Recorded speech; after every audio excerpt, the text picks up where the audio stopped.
Hello and welcome to Focus. This Thursday, US President Barack Obama will meet the exiled Tibetan leader, the Dalai Lama, in Washington.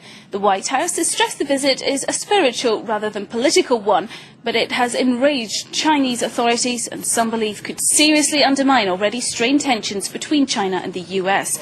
It's been 50 years since the Dalai Lama was exiled from Tibet after a failed uprising against Chinese rule, but he has continued to call for international support for a free Tibet.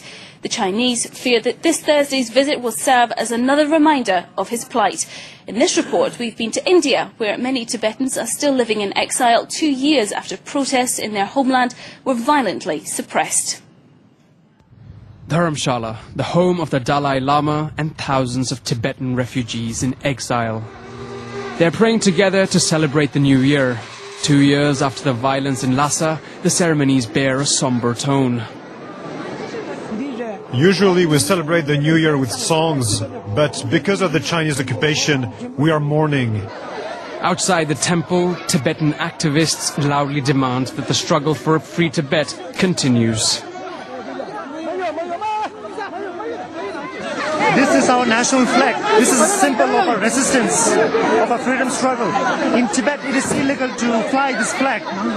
Tenzing is Tibetan, but his NGO, Students for a Free Tibet, was created in the United States. In spite of the 12,000 kilometers that separate New York from India, the American presence here is strong. NGOs, posters of Obama, and American activists like Victoria, who now lives in Dharamshala. These cards are going to Obama for his meeting with the Dalai Lama, which he's committed to. Tenzing is not afraid to voice his beliefs. He has the backing of the United States. At the NGO's office, he shows us photographs without hesitation. These were taken at a training camp in India last year. We have different trainers who come to our training camp. Some of them are, US-based activists, environmental activists, and also from our main headquarters in New York. The staffs, they come here to train us. American activists are teaching Tibetans about non-violent struggle and how to use the internet in their fight for freedom. Every day we receive viruses,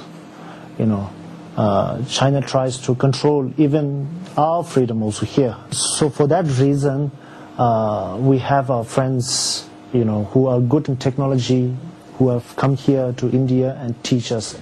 The aid is also financial. 70% of the budget of the Tibetan government in exile comes from overseas. America is the single largest donor, and it sends around 3 million euros every year. The Tibetan authorities aren't entirely comfortable with this fact. Have you ever received any financial help from the United States? No fund for political aspect. That's what I was telling you. Administration of the exile government is done by ourselves. We rely on assistance only when there's need for education of children or training for health services or rehabilitation program for Tibetan settlements in the camps. It is not the first time that an American president will host the Dalai Lama. But Beijing has been especially vocal in its protests this time. It has been only 3 months since Obama visited China.